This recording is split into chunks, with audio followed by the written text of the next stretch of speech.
말씀대로 오늘 이 밤에 이루어지시기를 축복합니다. 자, 오늘 사모합니다 성령님 6번째 강의, 성령 충만에 대하여 공부하겠습니다. 사실은 제가 이 성령론 강의를 준비하면서 주제는 7가지 주제로 여러분과 같이 왜 성령인가, 또 내주, 침례, 또 은사, 열매, 그리고 오늘 충만, 그리고 다음 주에 기름 부으심, 이렇게 7가지를 정했습니다만 제게는 컨텐츠가 3개가 더 있습니다. 그래서 성령 기도회는 아니더라도 우리가 좀 하반기에 남은 3개를 좀 더 해볼까 합니다. 성령과 악령에 대해서도 한번 좀 강의를 해보고자 하는 마음이 있고요.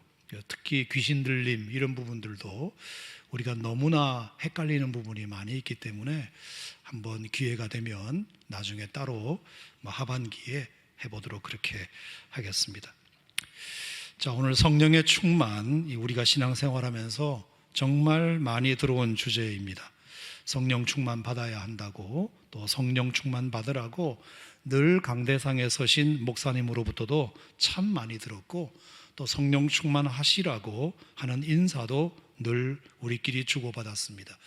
하도 귀가 따갑도록 들어서 그게 신앙생활에 중요하다는 것쯤은 누구나 다 알고 있습니다. 하지만 문제는 그렇게 설교를 듣고 인사를 받아도 좀처럼 우리는 성령 충만하지 못하다는 점입니다.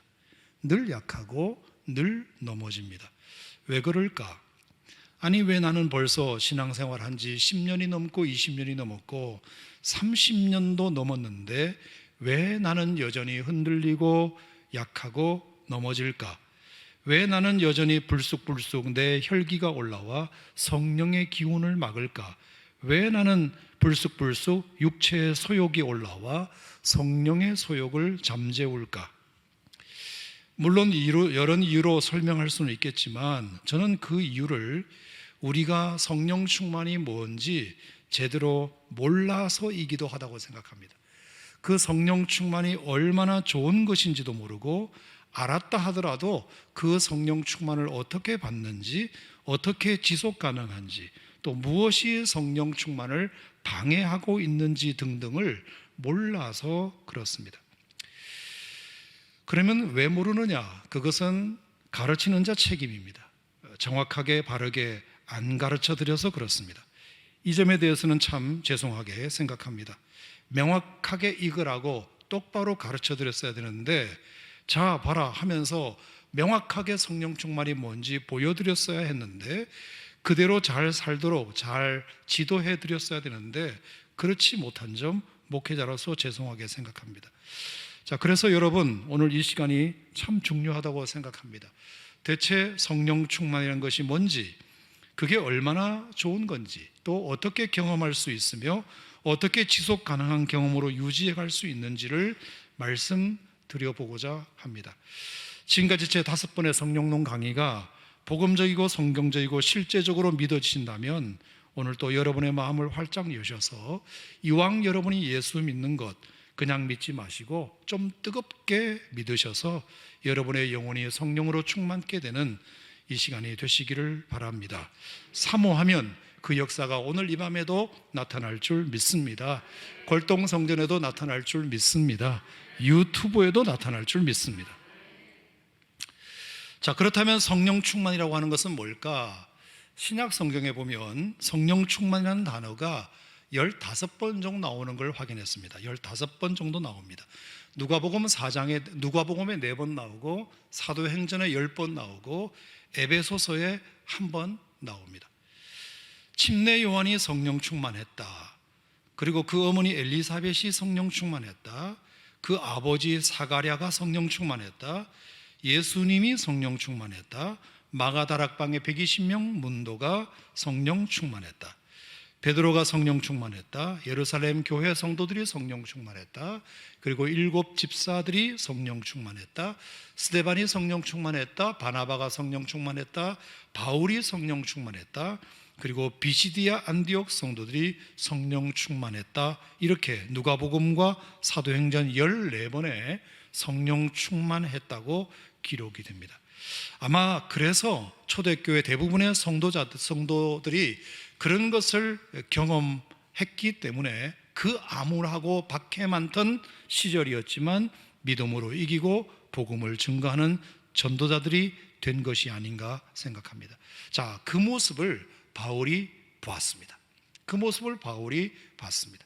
하나님을 믿는다는 것은 그 자체로도 너무나 힘이 있는 건 맞지만 세상과 마귀와 죄악된 육신의 힘 또한 너무나 강력하기 때문에 우리가 계속해서 성령 충만하지 않으면 우리에게 믿음이 있어도 믿음 없는 것처럼 살 수 있고 쓰러질 수 있구나를 바울은 안 것입니다.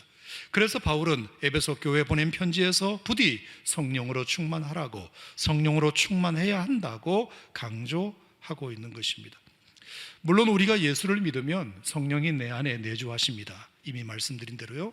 하지만 솔직히 말해서 아직도 내 많은 영역에서 성령이 차지하는 공간보다 내 생각이 차지하는 공간, 내 철학이나 내 고집이나 내 습관이나 내 자존심이 차지하는 공간이 성령이 내 안에서 차지하는 공간보다 월등히 많을 수 있습니다.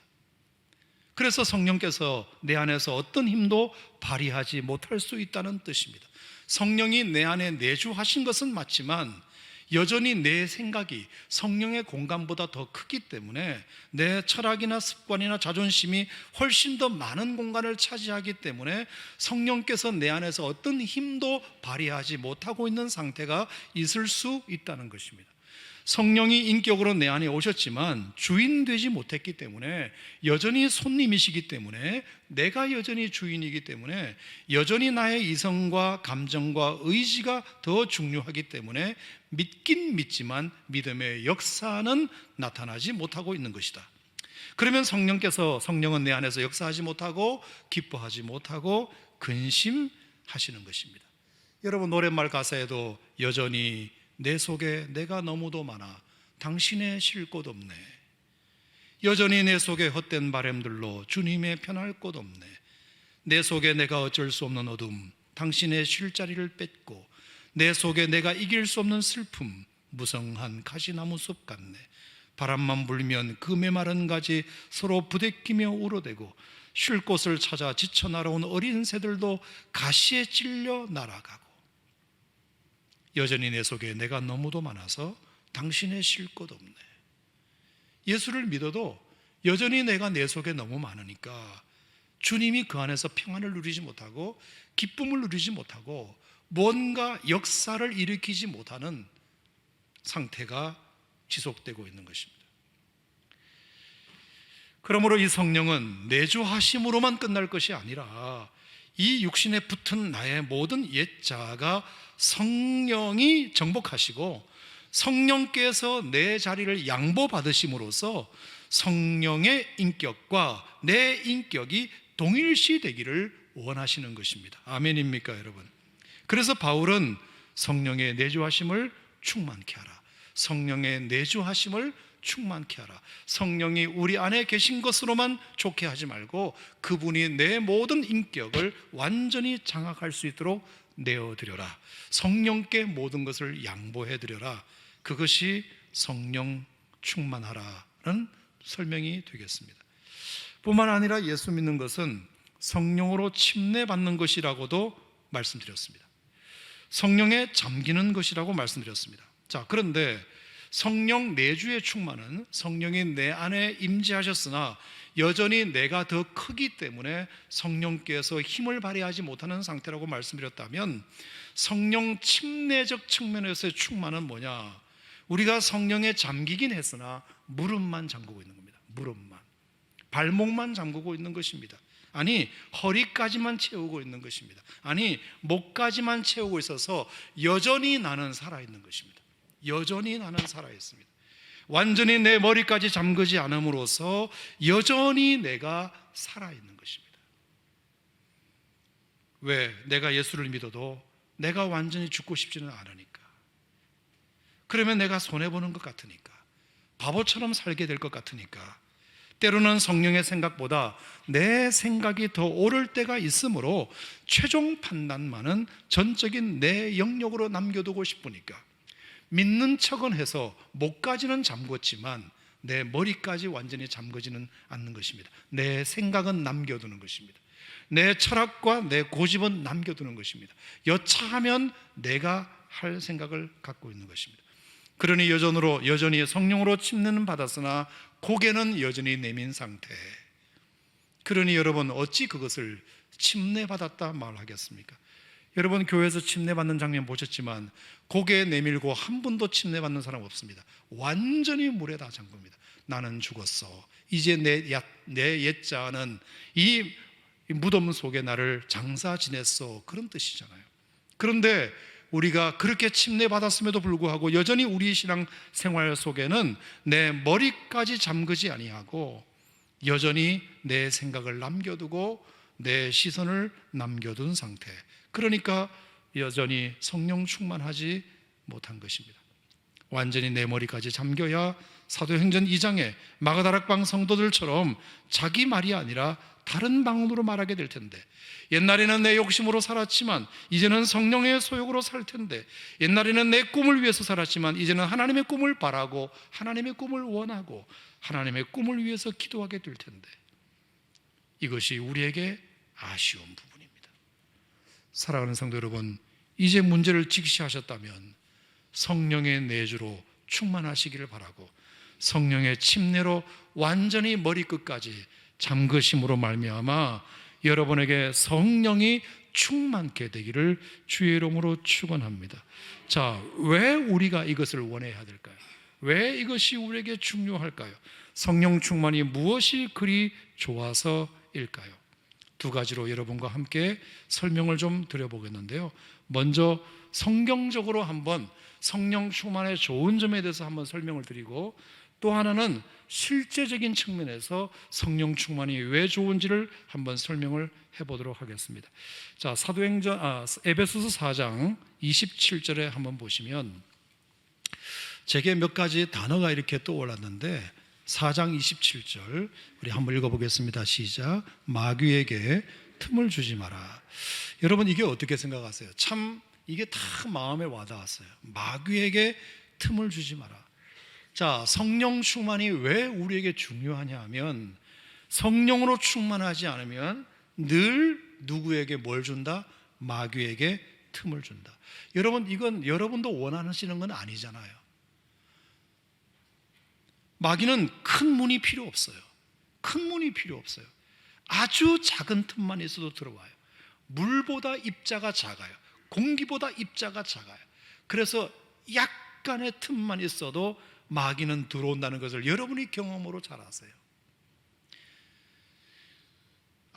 아무리 은혜 받는 부흥 집회였어도요, 거기는 마귀가 역사하지 않을 것 같죠. 예배 시간에, 금양로 기도의 시간에, 특별히 성령 기도를 하는 이 시간에는 마귀가 일절 못 올 것 같죠. 아니에요, 여러분. 정말로 호시탐탐 기회를 노려서요, 순간적으로 내 생각을 빼앗아가요. 순간적으로 내 마음을 상하게 만들어요. 제가 구체적으로 설명드리진 않겠지만 여러분들이 예배에 와서 은혜 실컷 받고 마음 상한 적이 여러분도 있잖아요. 여러분도 있잖아요. 별것 아닌데도 마음이 상해가지고 오늘 완전 은혜 다 까먹고 돌아가는 경우도 있잖아. 씩씩거리면서 가는 경우도 여러분도 있잖아요. 설교자인 저에게도 있는데 왜 없으시겠어요? 그게 틈이거든요. 틈. 내가 예상하지도 못했는데 훅 치고 들어와서 그냥 내 마음을 와르르 무너뜨리는 경우가 너무 많아요. 너무 많아요. 여러분, 우리가 성령으로 충만하지 않으면 마귀에게 늘 틈을 주는 것이에요. 다르게 말하면 마귀에게 틈을 주지 않으려면 성령 충만해야 합니다. 아멘. 그래서 여러분들이 정말 마귀에게 틈 주지 않으시려면 성령 충만해야 된다. 이걸 다시 말하면 왜 우리가 성령 충만해야 되느냐?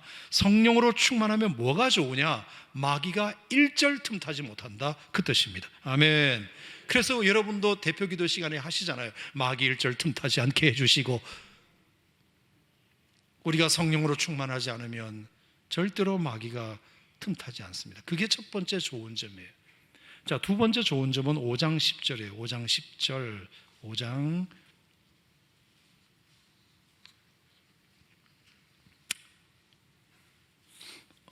자, 시작. 주를 기쁘시게 할 것이 무엇인가 시험하여.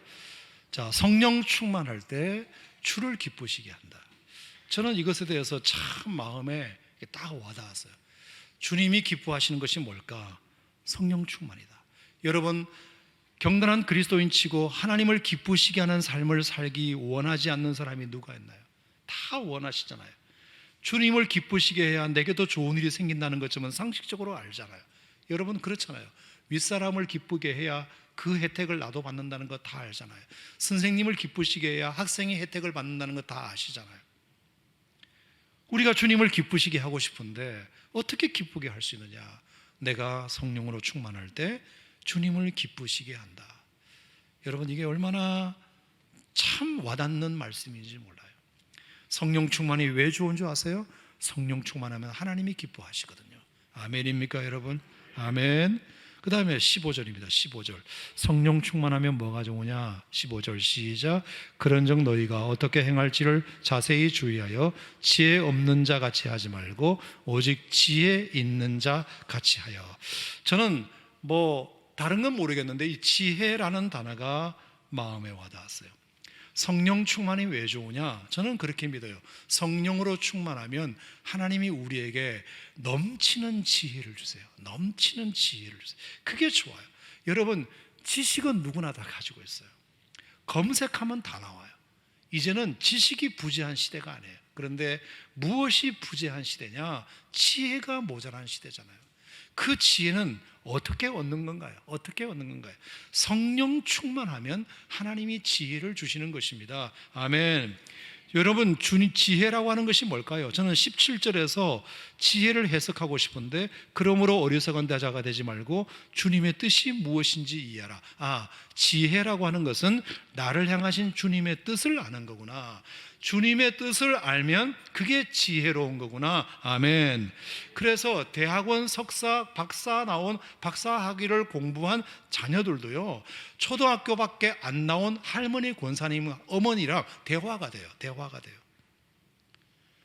우리 권사님들은 초등학교도 제대로 못 나오신 분도 있을 수 있는데 자녀를 박사학위까지 공부시켰는데 그 자녀와 대화가 된다니까. 여러분 세상 어디 가서 초등학교도 못 나온 분과 박사님이 대화합니까? 수준이 맞는 대화를 나눕니까? 그런데 대화가 가능한 이유는 초등학교도 못 나온 그 권사님이시지만 그분에게는 지혜라는 것이 있기 때문입니다. 주님의 뜻이 무엇인지를 알아내는 지혜가 있기 때문에 박사학위를 공부한 자녀들도 어머니에게서 배우는 것입니다. 아멘. 네, 중요해요. 자, 그러면 주님의 뜻이라고 하는 것이 뭘까요? 주님의 뜻이 뭘까요? 주님의 뜻이 왜 우리에게 좋은 걸까요? 주님의 뜻을 알면 더 좋은 것을 선택할 수 있게 되고요, 더 좋게 표현할 수 있는 능력을 얻게 돼요. 저는 그래서 지혜라고 하는 것에 대한 나름의 정의를 늘 저는 그렇게 내려요. 지혜라고 하는 것은 더 좋은 것을 선택하는 능력이고 더 좋게 표현하는 능력이다. 지혜가 있으면 무엇이 더 좋은 것인지를 알아요. 사람이 이게 뭐가 더 좋은 거구나. 앞으로를 위해서, 우리 모두를 위해서, 이 공동체를 위해서 무엇이 더 좋은지를 빨리 판단할 줄 알아요. 지혜로운 사람은 그래요. 근데 지혜롭지 못한 사람은 하나만 알고 둘은 몰라요. 그래서 판단을 잘못하는 경우가 많이 있어요. 더 좋은 것을 선택하는 능력이 여러분에게 있기를 축복합니다. 여러분 자녀들에게 있기를 축복합니다. 무엇이 더 좋으냐? 무엇이 더 좋으냐? 그리고 더 좋은 것을 선택했다 하더라도 그것을 더 좋게 표현하는 능력도 필요해요. 좋은 것은 선택했는데 표현을 잘못해서 점수가 깎이는 사람들이 너무 많아요. 그래서 더 좋게, 이왕이면 좋게 표현하는 능력을 주십시오. 그래서 사람들이 딱 들어보면 참 저 사람은 지혜롭다. 같은 말이라도 참 지혜롭게 하네. 기분 나쁘지 않게 할 말 다 하네. 그런 경우가 있잖아요. 근데 지혜가 없는 사람은 너무나 좋은 말인데 기분 나쁘게 하니까 지혜가 없는 거죠. 그래서 좋은 말도 지혜롭게 해서 모든 사람들의 마음에 상처를 주지 않고 할 수 있는 방법들이 있잖아요. 그것이 주님의 뜻이라는 말입니다. 여러분, 주님의 뜻이라고 하는 것은 더 좋은 것을 선택하고 더 좋게 표현하는 능력. 오늘 여러분 이 두 가지만 알고 가도 정말 좋다고 저는 생각합니다. 여러분, 얼마나 중요한지 몰라요. 성령 충만이 왜 우리에게 좋으냐? 성령 충만하면 우리에게 주님이 지혜를 주시기 때문이다. 그 다음에 또 하나 19절 20절 같이 읽겠습니다. 시작. 시와 찬송과 신령한 노래들로 서로 화답하며 너희의 마음으로 주께 노래하며 찬송하며 범사의 우리 주 예수 그리스도 이름으로 항상 아버지 하나님께 감사하며. 찬송과 감사죠. 여러분도 다 원하시는 거잖아요. 어떤 상황에도 찬송하는 삶, 어떤 상황에도 감사하는 삶을 여러분도 다 살기 원하시잖아요. 그러면 그 소원을 이루시려면 성령 충만이 마스터키예요. 성령 충만하면 절로 찬송이 나오고요, 어떤 상황 속에서도 범사에 감사하게 돼요. 여러분, 이것은 너무나 평범하기 때문에 아멘도 안 하시잖아요. 너무나 많이 듣는 얘기니까. 근데 너무나 많이 듣는 얘기 속에 진리가 있어요. 여러분, 성령 충만하면 찬송과 감사의 삶은 절로 나올 줄로 믿습니다. 그 다음에 22절부터 22절 어떻게 시작하죠? 아내들이여. 25절은 어떻게 시작하죠? 남편들아. 이렇게 시작하죠. 6장 1절은 어떻게 시작하죠? 자녀들아. 6장 4절은 어떻게 시작하죠? 아비들아. 6장 5절은요? 종들아. 6장 9절은요? 상전들아. 이게 뭘까요? 남편들아, 아내들아, 자녀들아, 아비들아, 상전들아, 종들아. 성령 충만이 왜 우리에게 좋으냐? 가까운 사람과 어떻게 관계하는지에 대한 능력을 배우게 돼요. 남편으로서 아내에게, 아내로서 남편에게, 부모로서 자녀에게, 자녀로서 부모에게, 아랫사람이 윗사람에게, 윗사람이 아랫사람에게 어떻게 관계하는지 그 인간관계의 능력을 성령 충만을 통해서 배워요. 여러분, 이것이 우리 사회생활에 얼마나 필요한 덕목인가요? 저는 성령 충만이 이런 혜택도 우리에게 주시는 줄 믿습니다. 이게 참 중요하다고 봐요. 그 다음에 6장 10절 끝으로 너희가 주 안에서와 그 힘의 능력으로 강건하여지고 마귀의 관계를 능히 대적하기 위하여 하나님의 전신갑주를 입어라. 성령 충만이 왜 우리에게 좋으냐? 성령 충만하면 마귀의 관계에 능히 대적할 수 있는 담대함을 갖게 된다. 여러분도 이거 원하시잖아요.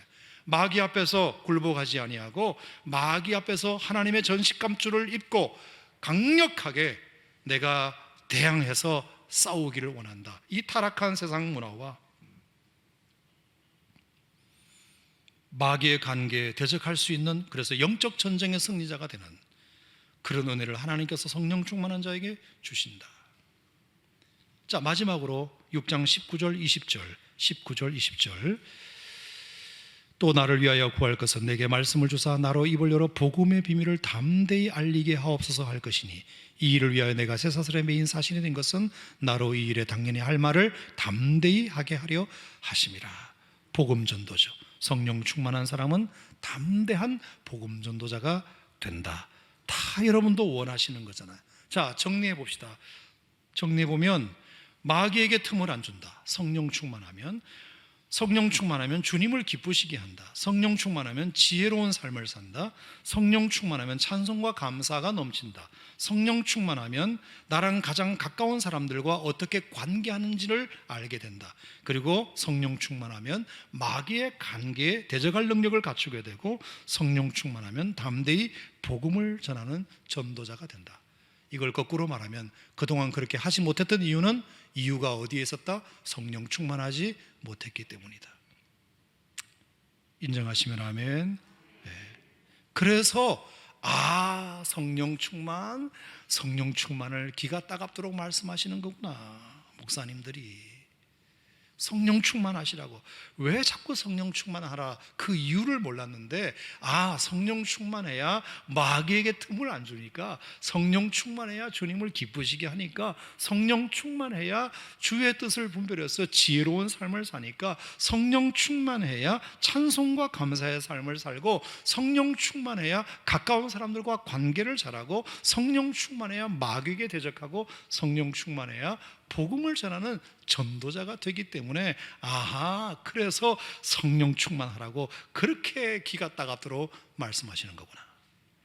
그러니까 여러분, 강단에서 성령 충만하십시오라고 이렇게 말씀드릴 때에 늘 같은 소리 하시네 이렇게 하지 말고, 그 8가지를 우리가 좀 갖기를 원하는 마음으로 저렇게 또 말씀하시는 거구나. 아멘.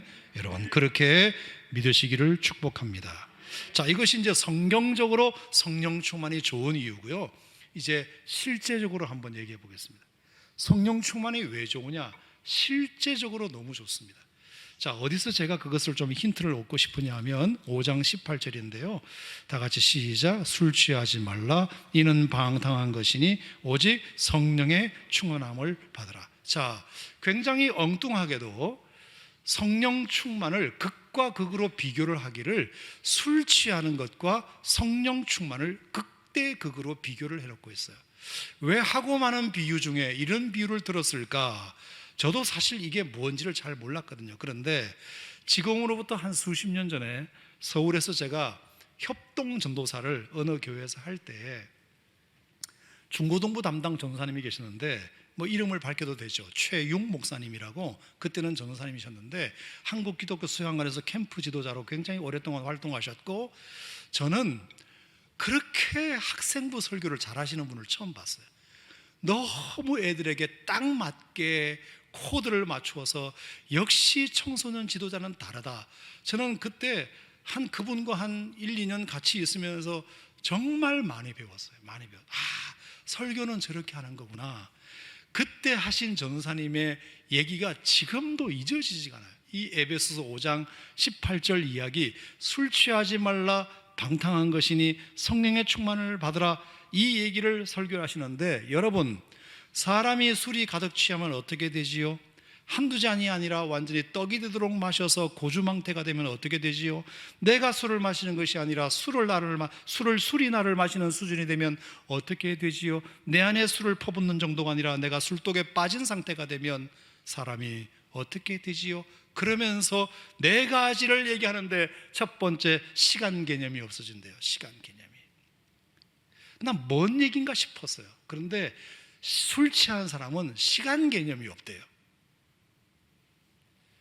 그러니까 밤 12시고 새벽 2시고 시간 개념이 없는 거죠. 여러분, 술독에 빠진 사람이 시계 보면서 그만 마셔야 되는데 이런 사람은 어딨나요? 아예 그냥 내려놓고 마시잖아요. 가만히 생각해 보니까 이제 우리 아버지 생각이 나더라. 맞다, 우리 아버지. 저는 술독에 빠졌다는 것이 뭔지를 저도 경험을 했거든요. 고주망태가 된다는 게 뭔 말인지 저도 알거든요. 제가 돌아가신 아버님에게 누가 될까봐 자세한 설명은 안 드리겠습니다. 하지만 그냥 여러분 주변에서 보는 거랑 다 똑같습니다.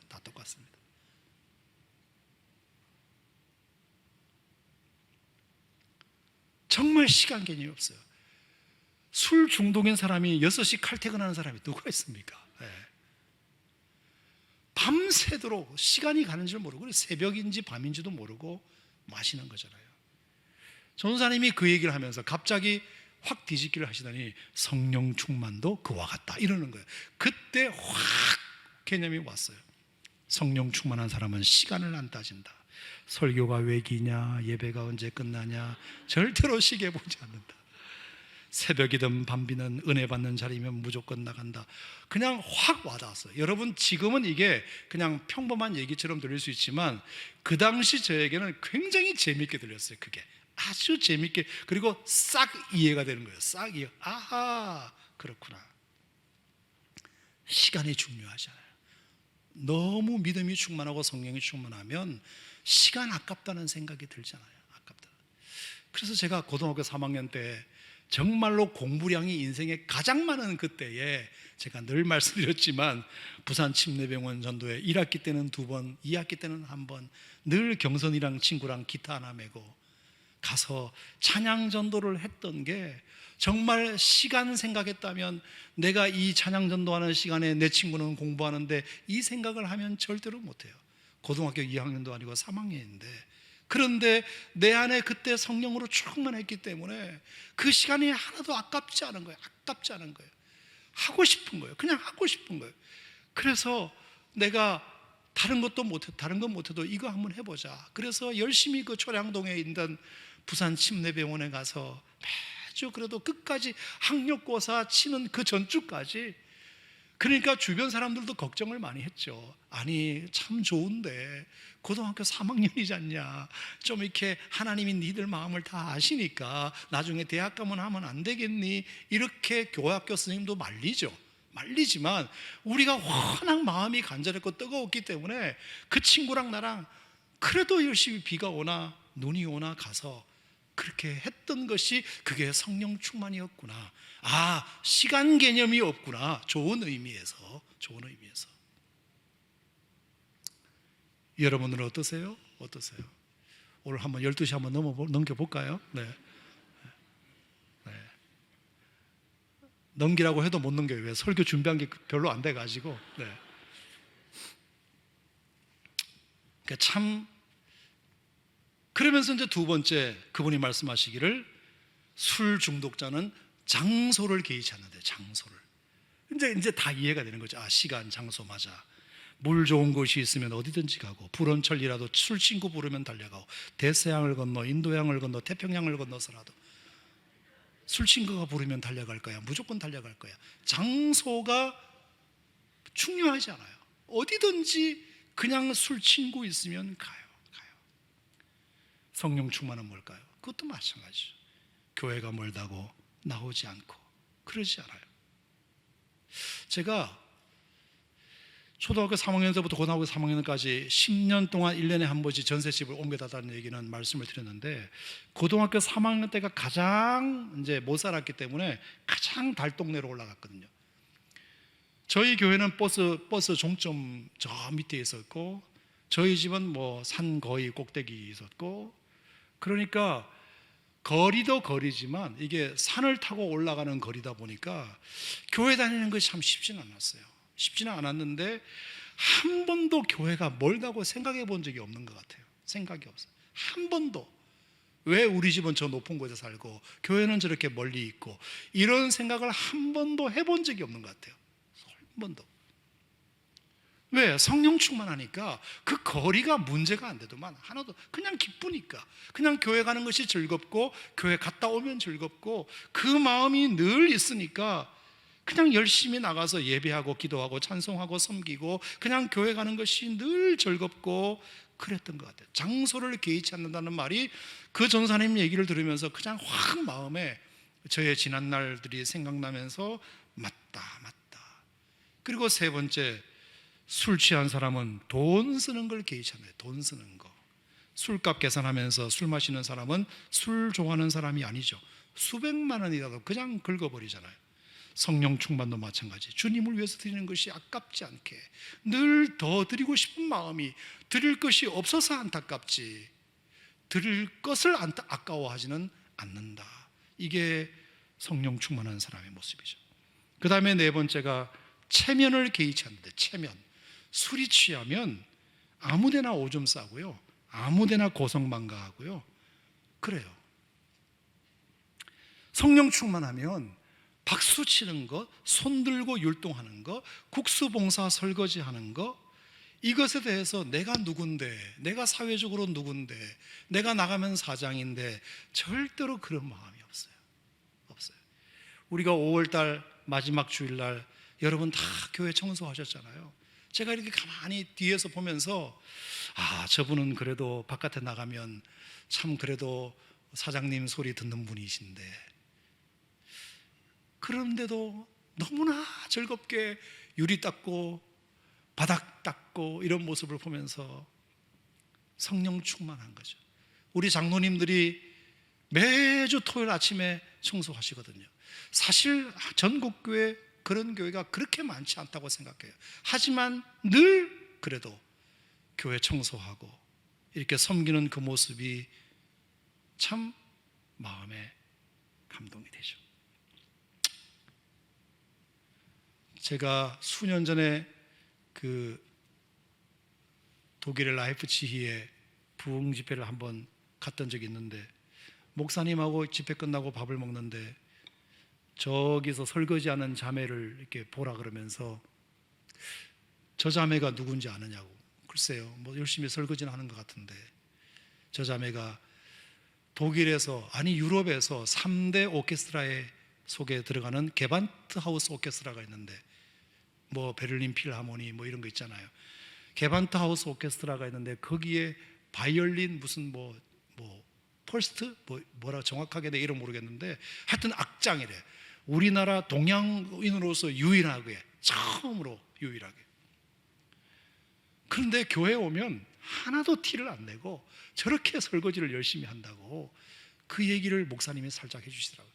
그러면서 그 자매가 마침 하이든의 오라토리오 3시간짜리 그 티켓을 이번에 이제 이렇게 주셔가지고 담임 목사님 네 분하고 저희 내외하고 그 어머님하고 이렇게 자리를 초청해가지고 한번 처음이자 마지막으로 정말 수십만 원짜리 그 공연일 수도 있는 것을 비교적 좋은 자리에 그 자매 덕에 이렇게 보게 되었는데, 세상에 저렇게 훌륭한, 완전히 무대에서 서니까 전혀 다른 모습으로 거기 서가지고 연주를 멋지게 하는 그 모습을 보고, 그게 성 토마스 교회 바하가 27년 동안 음악 감독으로 있었던 그 교회에서 하는데 그렇게 마음속에 참 많이 와닿았어요.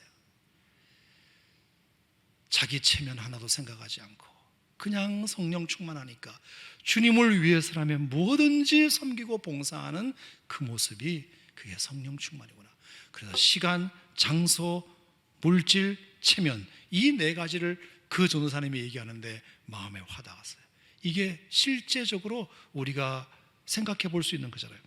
그러면서 제가 이제 딱 듣고, 저는 또 이렇게 응용하는데 약간 은사가 있기 때문에 딱 4가지를 듣고 제가 4가지를 더 했어요. 지금부터는 이제 제 얘기예요.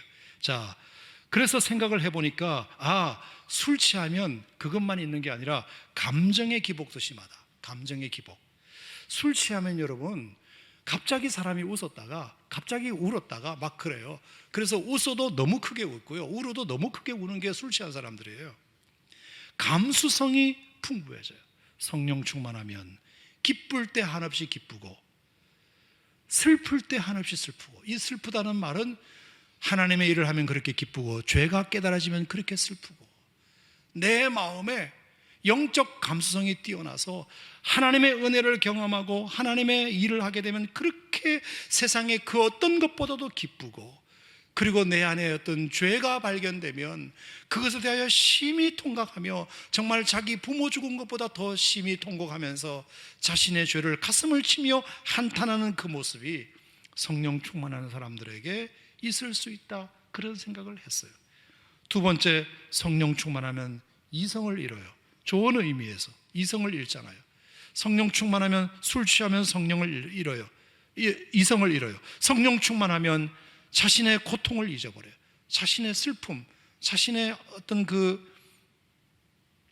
말할 수 없는 억울함, 분노, 고통, 이런 악감정, 이런 것들을 잊어버려요. 성령 충만하면 하나님께서 그것을 잊게 해주세요. 잊게 해주세요. 아멘.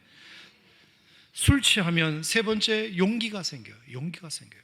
아무한테나 반말해요. 누구도 무서운 사람이 없어요. 여러분, 우리가 성령 충만하면 세상 앞에서도 고난 앞에서도 담대해요. 무서운 게 하나도 없어요. 두려움이 사라져요. 그리고 결정적으로 나는 이걸 참 잘 발견했다고 생각해요. 술 취하면 아무 데서나 잘 자요. 아무 데서나 잘 자요. 그냥 아무 데나 들어누우면 그냥 내 침대예요. 그래서 술 취하신 분들이 위험할 때가 있어요. 아무 데서나 자기 반응인 줄 알고 자버리기 때문에 그렇죠. 여러분, 성령 충만하면 주님께서 내 마음에 평안을 주셔서 아무 데서든 어느 곳에서든 안식을 누릴 줄 믿습니다. 주께서 내 마음에 두신 기쁨은 그들의 곡식과 포도주가 풍성할 때보다 더하니이다. 내가 평안히 눕고 자기도 하리니 나를 안전하게 살게 하시는 이는 오직 여호와이시니이다. 여러분, 이 모든 것 다 여러분이 바라시던 거잖아요.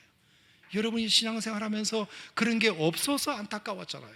내가 좀 평안을 누렸으면 좋겠고, 내게 용기가 생겼으면 좋겠고, 영적 감성이 풍부했으면 좋겠고, 내 어떤 고통과 이 억울함과 분냄을 좀 잊어버렸으면 좋겠고, 여러분, 이것에 대한 마스터키도 성령 충만이다. 그래서 성령 충만하십시오라는 이것이 얼마나 우리에게 좋은 축복인지 여러분이 아셔야 할 줄로 믿습니다. 그리고 나서 제가 좀 오랫동안 이제 설교자로 살면서 두 가지를 더 읽게 되었어요. 하나는 우리나라 유명한 박영선 목사님이라는 분이 계신데, 그 박영선 목사님이 에베소 5장 18절을 주석하면서 이렇게 되어 있었어요. 술에 취하면 분별력이 없어진다. 술에 취하면 분별력이 없어진다. 중추신경이 마비되면 뭐가 좋은지 나쁜지를 구분하지 못하지 않냐, 뭘 해야 되고 뭘 하지 말아야 되는지를 모르지 않냐, 뭘 말해야 되고 말하지 말아야 되는지, 어디를 누워야 하고 어디를 눕지 말아야 되는지를 구분하지 못하지 않냐. 하지만 성령 충만하면 진정한 분별력이 회복된다. 그게 박영선 목사님 주석에 있더라고요. 하나님이 좋아하고 하나님이 싫어하시는 것에 대한 분명한 분별력을 가진다. 해야 할 일과 하지 말아야 할 일에 대한 분명한 분별력을 갖게 된다. 저는 굉장히 좋은 비교라고 생각해요. 그 다음에 또 하나 찾은 것이 앤드류 머레이 목사님의 주석인데요, 앤드류 머레이 목사님은 이런 비교를 해놨어요. 술 취하면 자기 본성을 노출한다. 자기 본성을 노출한다. 하고 싶은 말 막 해버리고 욕도 막 해버리고, 자기 본성이죠. 자기 본성이 술 취했을 때 드러나는 거죠. 하지만 성령 충만하면 본성을 극복한다. 본성을 극복한다. 자기가 자기 태어난 기질과 습관과 성질이 성령 충만으로 극복된다. 그러니까 육신의 아버지로부터 내가 아무리 못된 것을 물려받았다 하더라도 성령으로 진정으로 거듭난 사람은 얼마든지 그것을 바꿀 수 있고 청산할 수 있고 극복할 수 있다. 설마 내 육신의 아버지로부터 물려받은 나쁜 본성이 나를 영적으로 태어나 계신 하나님 아버지가 주신 본성보다 어떻게 더 강력할 수 있겠느냐. 하나님 아버지가 나를 거듭나게 할 때 내게 주신 본성이 있고, 육신의 아버지가 나를 육신으로 태어나게 할 때 내게 주신 본성이 있을진데, 그 육체의 본성은 성령으로 난 본성을 이기지 못한다. 아멘. 그러니까 극복할 수 있다. 그게 앤드류 모레이 목사님의 주석이에요. 자, 이렇게 여러분에게 말씀드렸어요. 성령 충만이 왜 좋은지 성경적으로 8가지 말씀드리고, 그리고 성령 충만이 왜 좋은지 실제적으로 그 전도사님 설교 한번 말씀드렸고, 저의 묵상을 말씀드렸고, 박영선 목사님과 앤드류 머레이 목사님의 이야기까지 드렸어요. 자, 다 기억하지 못해도 상관없어요. 아, 성령 충만이 마스터키구나. 우리의 신앙생활에 아쉽고 부족한 것을 모두 다 커버할 수 있는 유일한 방법은 성령 충만한 것이구나. 이것만 기억하시기를 바랍니다. 여러분, 성령 충만이 여러분들로 하여금 이 모든 좋은 것을 누리게 하기를 축복합니다. 자, 그러면 이제 여러분이 궁금한 것은 딱 한 가지. 목사님, 어떻게 하면 성령 충만 받는 거예요? 자, 5장 14절 말씀을 한번 읽어보겠습니다. 자, 5장 14절은 굉장히 중요한 절인데요. 5장 14절 시작. 그러므로 이르시기를 잠자는 자여 깨어서 죽은 자들 가운데서 일어나라. 그리스도께서 너에게 비추이시리라 하셨느니라. 자, 여러분 한번 읽으셨지만 뭔가 이상한 점 발견하지 않으셨나요? 자, 잠자는 자여 깨어 죽은 자 가운데서 일어나라 그랬어요. 잠자는 자여 깨라 그러면서 죽은 자 가운데서 일어나라. 이게 도대체 무슨 말일까? 순종의 삶 공부하신 분들은 금방 답을 알고 계세요. 자, 여기서 말하는 잠자는 자란 누구일까요? 믿긴 믿는데 성령 충만하지 못한 사람이 잠자는 자겠죠. 그러면 죽은 자는 누구일까요?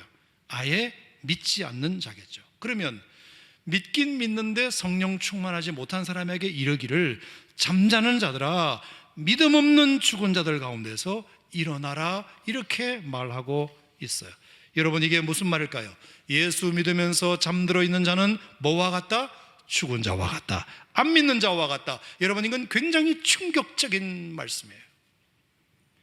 예수 믿으면서 성령 충만하지 못한 사람, 예수 믿는데도 잠들어 있는 사람은 안 믿는 사람, 죽은 사람과 같다, 그 뜻이에요.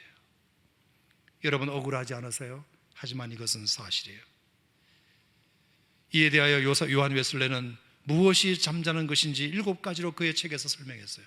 첫 번째, 부질없는 세상 것에 족쇄로 결박되어 있음에도 나는 영향받지 않는다고 말하는 사람, 영적으로 잠들어 있는 거예요. 두 번째, 사탄이 그의 영혼을 소유하고 한번 떨어지면 다시 나올 수 없는 지옥이 자기를 삼키려고 입 벌리고 있는데도 나는 안전하다고 생각하는 사람은 영적으로 잠들어 있는 사람이에요. 세 번째, 하나님의 형상을 잃어버린 채 타락에 머물러 있음에도 다가오는 징벌을 피하라는 경고를 마음에 두지 않는 사람, 영적으로 잠들어 있는 거예요. 네 번째, 영혼의 내면에 그 어떤 하나님을 향한 갈망도 없고 그 어떤 하나님이 주시는 자극도 느끼지 못하는 사람, 영적으로 잠들어 있는 거예요. 다섯 번째, 좋은 것과 나쁜 것을 구분하지 못하고 눈이 있어도 보지 못하고 귀가 있어도 듣지 못하는 사람, 영적으로 잠들어 있는 거예요. 여섯 번째, 하나님을 전혀 본 일도 없고 음성 들은 일도 없으며 생명의 말씀을 손으로 만진 적도 없는 사람, 영적으로 잠들어 있는 거예요. 일곱 번째, 과거의 경험과 업적, 현재의 직분에만 묻혀 더 이상의 열정과 지식은 필요 없다고 여기는 사람, 영적으로 잠들어 있는 거예요.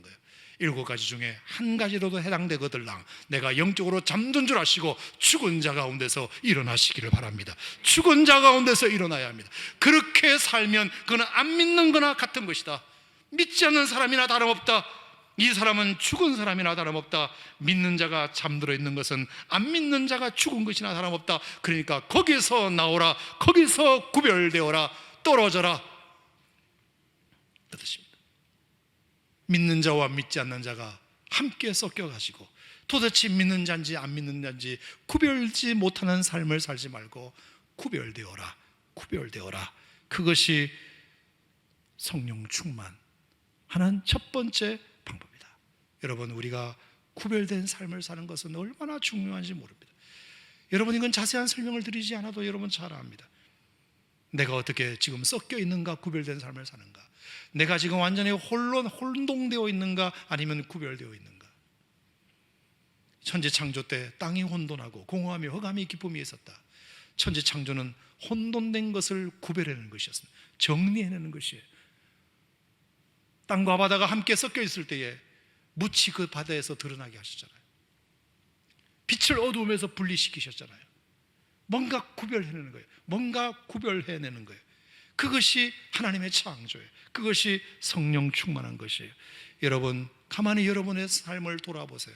내가 지금 돈 쓰는 것이나 돈 버는 것이나 사람을 만나는 것이나 어디를 가는 것이나 무슨 취미 활동을 하는 것이나 이 모든 것들을 전반적으로 한번 분석해 보시고 내가 믿는 사람이나 안 믿는 사람이나 하나도 다를 것이 없는 삶을 산다면 내가 오늘 이 시간 주님께서 여러분에게 하시는 음성을 들어야 돼요. 잠자는 자여, 죽은 자 가운데서 일어날지어다. 죽은 자 가운데서 일어날지어다. 도대체 믿는 사람이냐 안 믿는 사람이냐, 네가 거기서 구별되어 너의 믿음을 보여라. 주님이 우리에게 그렇게 말씀하시는 것입니다. 따라합시다. 잠자는 자여, 죽은 자 가운데서 일어나자. 아멘. 두 번째, 에베소서 5장 16절 말씀을 보겠습니다. 16절. 세월을 아끼라, 때가 악하니라. 세월을 아끼라, 때가 악하니라. 자, 세월을 아끼라는 그 2번 괄호를 밑에 보면 뭐라고 되어 있죠? 기회를 사라. 기회를 사라. 기회는 모두에게 주어지지만 자기를 위한 기회로 삼는 이는 따로 있지 않습니까? 하루 24시간 1년 365일은 누구에게나 동일하게 주어지지만 자기를 위한 기회로 삼는 사람은 성공하는 사람이고 그것이 기회인지 모르는 사람은 처지는 사람입니다. 그렇죠, 여러분? 여러분, 은혜도 마찬가지예요. 하나님은 언제든지 우리에게 은혜를 비같이 주세요. 그러면 하나님이 오늘도 나에게 은혜를 주시네, 그것을 기회로 붙잡는 사람은 그만큼 믿음의 진보가 있지만 내 마음에 어떤 사모함이나 열정이 없이 그냥 앉았다가 가면 그냥 기회를 또 잃어버리는 거예요. 이것이 자꾸 쌓이면 이제 점점 더 그 격차가 벌어지는 거죠. 그래서 제가 여러분들에게 꼭 말씀드리고 싶은 것이 하나 있어요. 모든 설교와 모든 예배가, 솔직히 저도 그러니까요, 모든 예배와 모든 설교가 다 내 마음에 꽂히지는 않아요. 미안하지만 저도 그러니까요. 모든 것이 다 은혜가 되지는 않을 때가 있어요. 그건 제가 인정을 해요. 오늘도 내가 뚫레뚫레 성경 찬송 가지고 예배는 나왔지만 어떨 때는 그냥 맹숭맹숭하게 돌아갈 때가 있고, 어떨 때는 또 그게 확 와닿을 때가 있어요. 자, 그러면 성령은 바람같이 온다고 했기 때문에, 임의로 분다고 했기 때문에, 저는 하나님께서 모든 예배에 모두 다 은혜를 주시면 너무 좋겠지만 실제로 그것은 불가능하니 하나님께서 바람을 누구에게 확 불어주시는 분이 따로 있어요. 모든 예배 때마다 그런 분이 꼭 한두 분은 있어요. 아멘입니까? 반드시 그분은 있어요. 이건 정말이에요.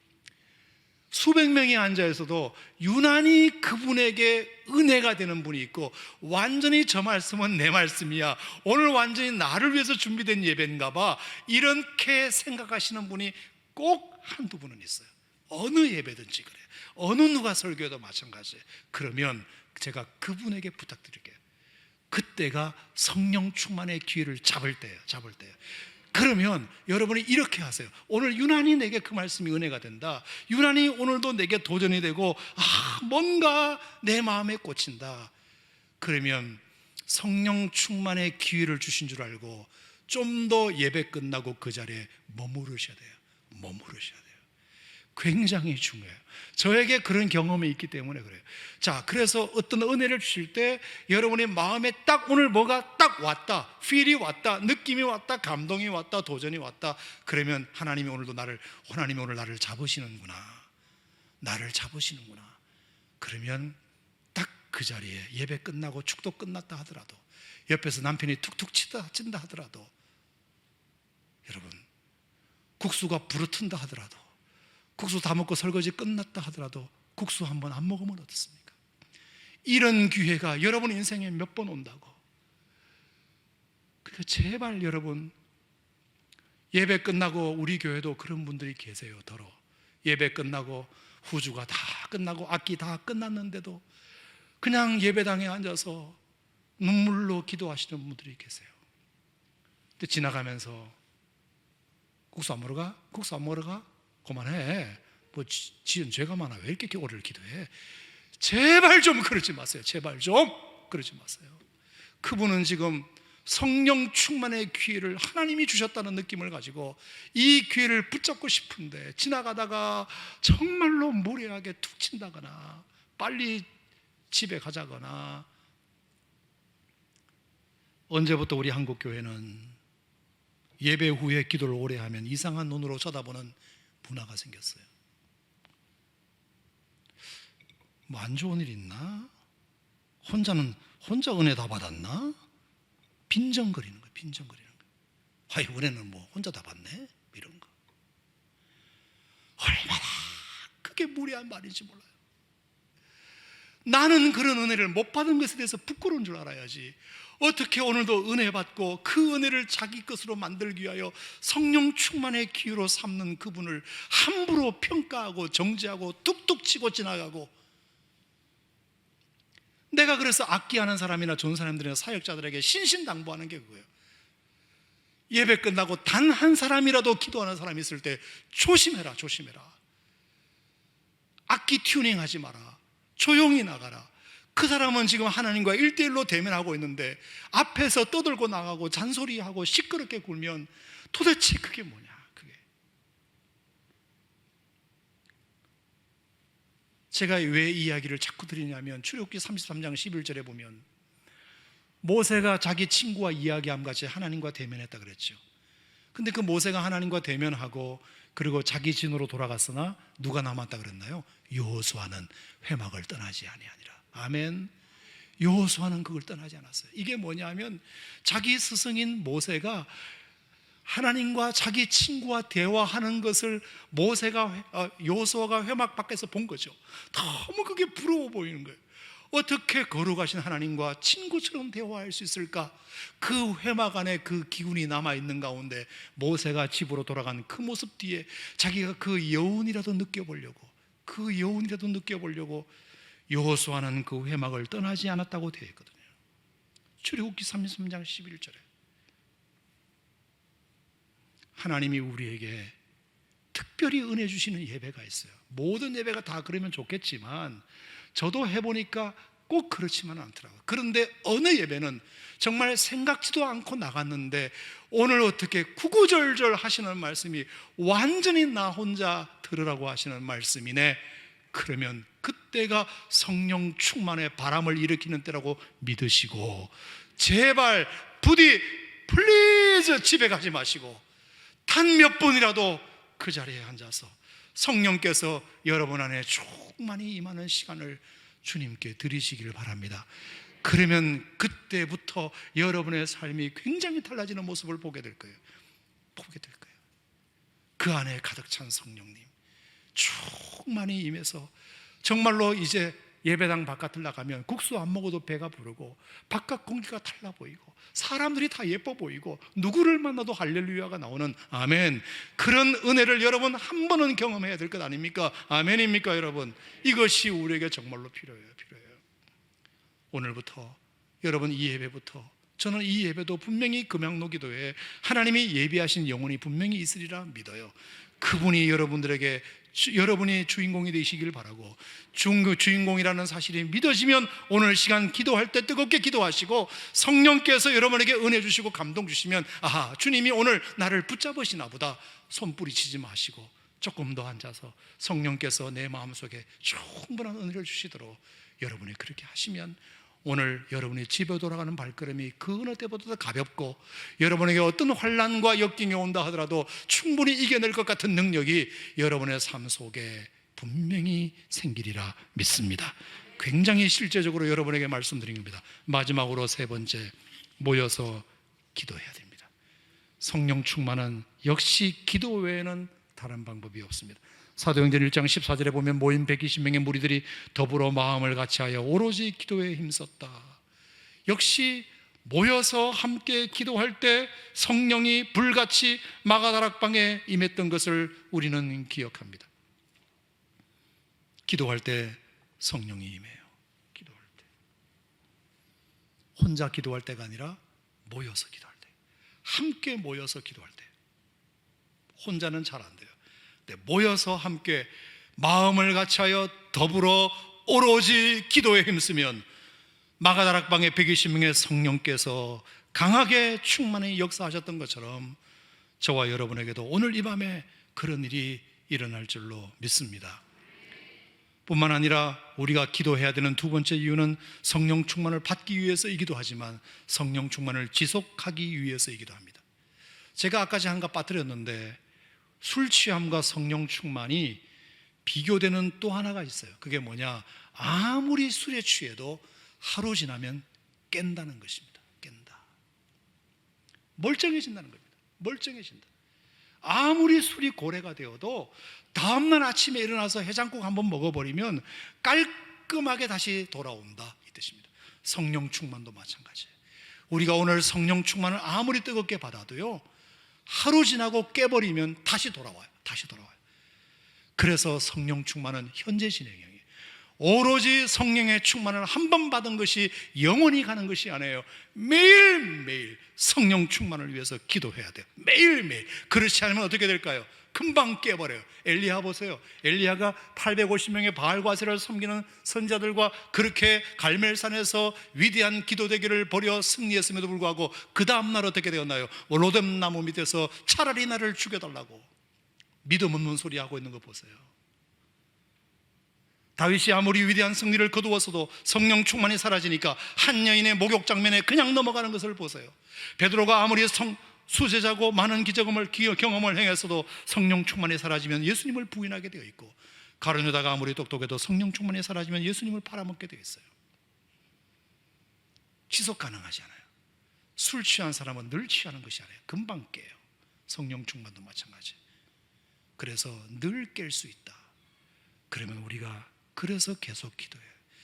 그래서 호흡과 같은 기도를 쉬지 않아야 그 성령 충만을 유지할 수 있어요. 날마다 성령 충만하기를 위하여 여러분이 기도에 힘쓰시기를 바랍니다. 아멘입니까, 여러분? 역시 우리가 성령 충만하려면 결국 잠자는 자여 죽은 자 가운데서 일어나야 된다. 하나님이 기회를 주실 때 그 기회를 놓치지 말고 붙잡아야 된다. 그리고 모여서 뜨겁게 하나님 앞에 기도해야 된다.